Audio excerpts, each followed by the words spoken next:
నాకు కానరావే అని ఎవరి కంట్ల పడకుండా నేను వెళ్ళిపోతున్ననే నువ్వు నాతో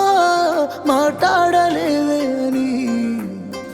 ఎవరితో మాట్లాడకుండానే వెళ్ళిపోతున్ననే నువ్వు ఈ లోకంలో లేనలేవే అని నేను ఈ లోకాన్ని వదిలేసిపోతున్ననే నువ్వు పువ్వులు అల్లుకొని పోతున్నవే అత్తగారింటికి నే పువ్వులు జల్లుకొని పోతున్ననే కాలే